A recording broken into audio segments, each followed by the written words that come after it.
बॉलिवूडच्या चमचमणाऱ्या दुनियेत अक्षय खन्ना हा असा अभिनेता आहे जो कायमच आपल्या निवडींमुळे आणि आपल्या स्पष्ट वक्तव्यपणामुळे वेगळा ठरला।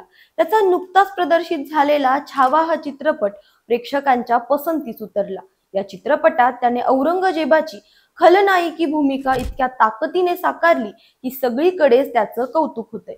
पण सध्या चर्चा आहे ती त्याच्या अभिनयाची नाही तर त्याच्या एका जुन्या मुलाखतीची, ज्यात त्याने आपल्या वडिलांबद्दल आणि बॉलिवूडच्या शहेनशाह अमिताभ बच्चन यांच्याबद्दल काही गोष्टी अगदी मनापासून सांगितल्या होत्या।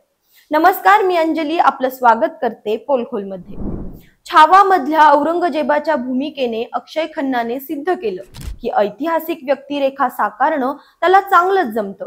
पण याच अक्षयने 2017 मध्ये IANS ला दिलेल्या एका मुलाखतीत सांगितलं होतं, वास्तविक जीवनातील व्यक्तिरेखा साकारणं खूप कठीण असतं, कारण ती व्यक्ती प्रत्यक्षात होती, तिच्या आयुष्याला एक आधार आहे अशी भूमिका स्वीकारण्यापूर्वी 10 वेळा विचार करावा लागतो। आणि खरंच त्याने औरंगजेबासारखी आव्हानात्मक भूमिका इतक्या सहजतेने साकारली की त्याचं हे वक्तव्य आता पुन्हा चर्चेत आलंय। पण याही पेक्षा जास्त रंजक आहे त्याचं दुसरं वक्तव्य, ज्यात त्याने आपल्या वडिलांबद्दल आणि अमिताभ बच्चन यांच्याबद्दल बोलताना सगळ्यांना चकित केलं होतं। 2008 मध्ये एका मुलाखतीत अक्षय खन्नाला विचारण्यात आलं होतं की त्याने आपल्या वडिलांबरोबर म्हणजेच विनोद खन्ना यांच्याबरोबर फारसं का काम केलं नाही। यावर अक्षयने अगदी मोकळेपणाने उत्तर दिलं, इंडस्ट्रीत असे काही कलाकार आहेत ज्यांच्याबरोबर तुम्ही काम करू नये, त्यापैकी माझे वडील विनोद खन्ना आणि अमिताभ बच्चन हे दोघे आहेत। त्यांच्याबरोबर तितक्याच आत्मविश्वासाने काम करणं माझ्यासाठी अशक्य आहे। हो, ऐकलत ना, अक्षय खन्नाने थेट आपल्या वडिलांना आणि बिग बींना एकाच यादीत ठेवलं। पण या मागचं कारण ऐकून तुम्हाला अक्षयचं प्रामाणिकपण आवडेल। तो पुढे म्हणाला, माझ्या वडिलांचा पडद्यावरचा वावर इतका प्रभावी आहे की त्यांची बरोबरी करणं कठीण आहे। अक्षयच्या या वक्तव्यातून त्याच्या वडिलांबद्दलचा आदर आणि त्यांच्या अभिनयाची दाद दिसून येते। त्याने पुढे सांगितलं, असे काही कलाकार आहेत जे तुम्हाला भारावून टाकतात, माझे वडील त्यापैकी एक आहेत। त्यांच्या बरोबर काम करताना मला नेहमीच दडपण जाणवायचं। अक्षय खन्नाने आपल्या वडिलांबरोबर फक्त एकदाच काम केलं, ते म्हणजे हिमालय पुत्र या चित्रपटात। हा 1997 मध्ये आलेला चित्रपट फारसा यशस्वी झाला नाही, पण या चित्रपटात अक्षय आणि विनोद खन्ना यांचा एकत्रित अभिनय पाहणं रसिकांसाठी पर्वणी होती। त्यानंतर या दोघांनी कधीच एकत्र काम केलं नाही। याचं कारण अक्षयच्या त्या वक्तव्यात दडले। वडिलांच्या त्या दमदार व्यक्तिमत्वासमोर स्वतःला सिद्ध करणं त्याला आव्हानात्मक वाटायचं।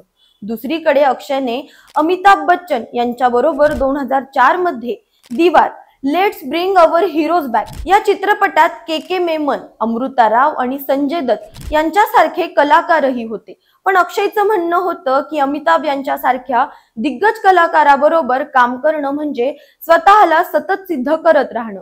त्यांच्या व्यक्तिमत्वाचा प्रभाव इतका जबरदस्त आहे की त्यांच्या समोर टिकून राहणं सोपं नाही। विनोद खन्ना आणि अमिताभ बच्चन यांनी अमर अकबर अँथनी, मुकद्दर का सिकंदर, रेशमा और शेरा यांच्यासारख्या अनेक सुपरहिट चित्रपटांमध्ये एकत्र काम केलं। या चित्रपटांनी बॉलिवूडच्या इतिहासात स्वतःचं वेगळं स्थान निर्माण केलं। दोघांचा पडद्यावरचा तगडा अभिनय आणि त्यांची केमिस्ट्री प्रेक्षकांना नेहमीच भावली।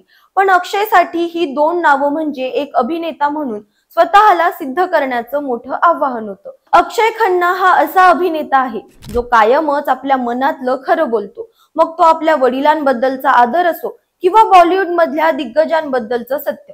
त्याच्या या प्रामाणिकपणामुळे तो प्रेक्षकांच्या मनात वेगळी जागा निर्माण करतो। छावा मधल्या औरंगजेबाच्या भूमिकेने त्याने पुन्हा एकदा सिद्ध केलं की तो खन्ना घराण्याचा खरा वारस आहे। पण त्याचं हे जुनं वक्तव्य सांगतं की त्याच्यासाठी अभिनय हा फक्त पडद्यावरचा खेळ नाही तर एक आव्हान आहे जे तो प्रत्येक वेळी स्वीकारतो। विनोद खन्ना यांचं 2017 मध्ये निधन झालं, पण त्यांच्या चित्रपटांची जादू आजही कायम आहे। त्यांचे चित्रपट पाहिल्यावर त्यांचा तो दमदार आवाज, ती ताकदवान अदाकारी आणि पडद्यावरचा तो प्रभाव पुन्हा एकदा जिवंत होतो। आणि अक्षय खन्ना जो आपल्या वडिलांचा वारसा पुढे नेत आहे, त्याच्या प्रत्येक भूमिकेतून तीच ताकद आणि प्रामाणिकपणा दिसतो।